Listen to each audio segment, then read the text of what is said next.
Hello and welcome back to Curiosity Mine, and welcome back also to Opal Words, where we look at the terminology and vernacular of the opal fields and the opal industry, particularly, but not exclusively, at Lightning Ridge, New South Wales, Australia.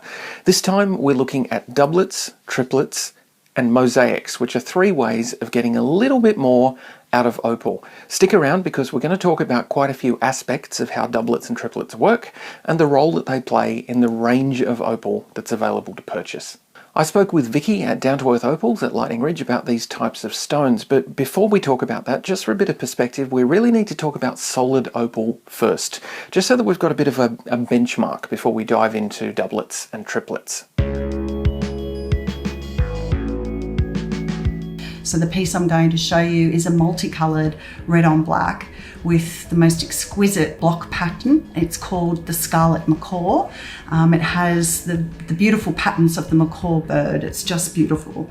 And I'd say that's a pretty impressive place to start. So solid opal is just that. It's solid opal. It's what you would expect when you think of opal. It's opal from front to back, side to side, with no interference by human hands apart from cutting it into a pleasing shape and polishing it to bring out the colour. With the black opal, the dark potch really gives that colour, the strong depth of colour, and the blacker the potch on the back, the more striking the colour is on the top. Opal at Lightning Ridge formed 100 million years or so ago, and it formed in a sedimentary fashion. What that means is that the silica gel that hardened to form the opal went down in layers, which is how we get colour bars and potch bars, sometimes several of them, and how we can have a gorgeous bright colour bar sitting right on top of a jet black potch bar, which is the exact combination that you want to have to create the perfect black opal. But sometimes things just don't form that way, so sometimes humans have an opportunity to intervene.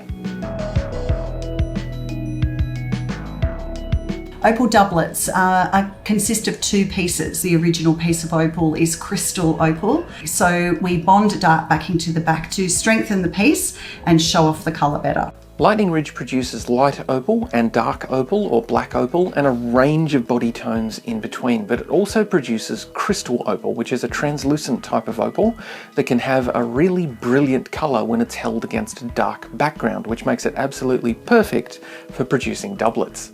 So here is a piece of crystal opal.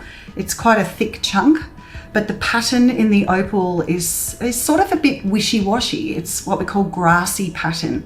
So to cut a solid opal from that, it would look nice, but if we sliced this piece of opal really thin, and made doublets out of it, the colour and the pattern would be further enhanced. So the idea with doublets is to marry the perfect colour bar, which is the piece of crystal opal, with the perfect potch bar, which would be a piece of really dark black potch. Often with a Lightning Ridge black opal doublet, we use the natural potch. Potch is the common opal, and in the case of this piece, it's a piece of black potch. You'll notice that the outer skin is sort of a dark grey, and in the centre it's black. So we cut a piece of potch to match the size of the piece of crystal opal doublet, and then we glue the two pieces together. So this is just a very raw example, but here is a very thin slice of crystal opal, and then when we put it on top of the black potch, the colour is further enhanced. So it makes for pretty opal, and it doesn't always devalue the opal, which is a good thing. Doublets can actually fetch quite a high price because you need top quality gem crystal opal to even consider the process. So doublets are a way of making something better, and in some cases making something from nothing. They're also a way of producing something that can be sold as a different kind of product from material that might not be very sellable on its own.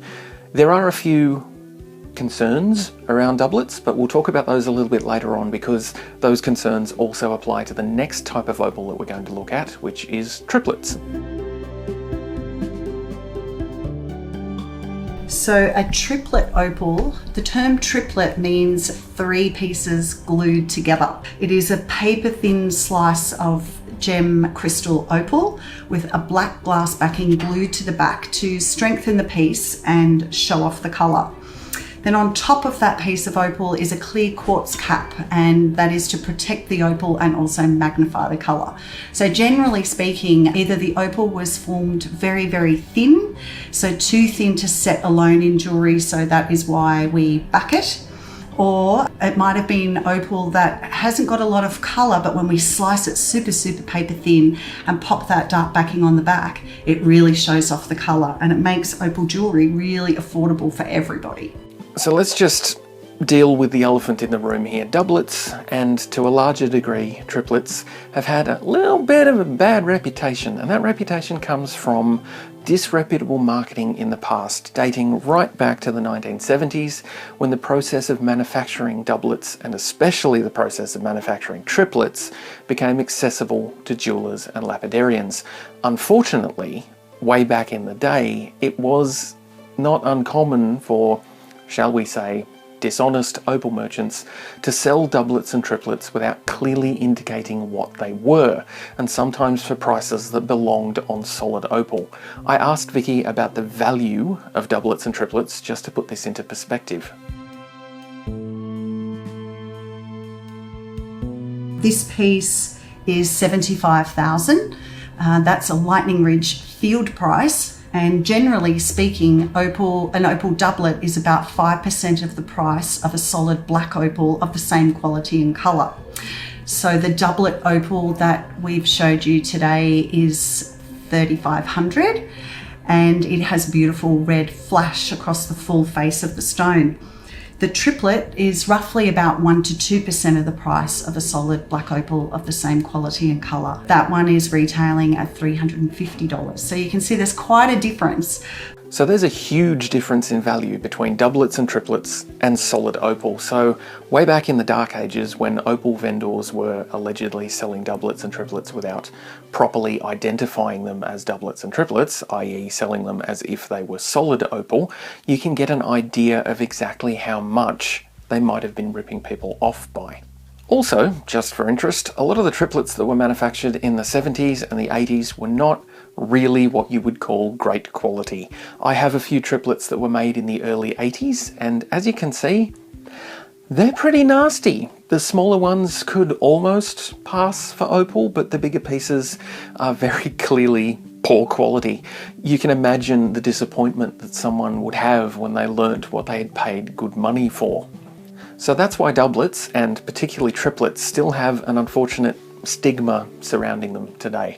Just to be clear, I don't think there should be a stigma at all. Doublets are a great product and a way of making something that's more than the sum of its parts in a lot of ways. Some of the best colour that I've ever seen in any opal of any kind was in doublets that my father made.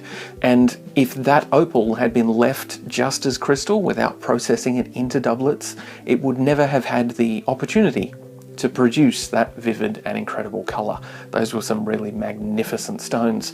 And while doublets really are a legitimate way of making a boutique opal product that is in a lot of cases more visually impressive than its original form, triplets also serve a really good purpose because they make gem quality opal more accessible to more people. If you don't have $75,000 to spend, you can get a beautiful triplet with the same sort of colour.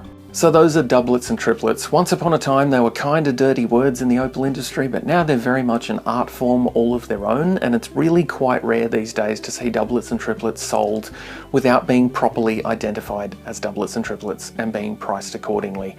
But like any aspect of buying opal, these are things that you should research and you should understand before spending your money. So it's worth taking the time to learn about doublets and triplets, what they look like, and how to identify them. I also spoke to Vicky about another form of opal that's related to triplets, which is mosaic opal. Mosaic opal. So we rarely get to see mosaics today made with opal.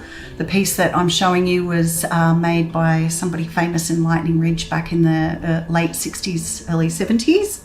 Mosaic opal, generally speaking, we're using top gem quality little slithers or the offcuts from the gem crystal opal, because opal is so rare, whether it's black opal or crystal opal or white opal.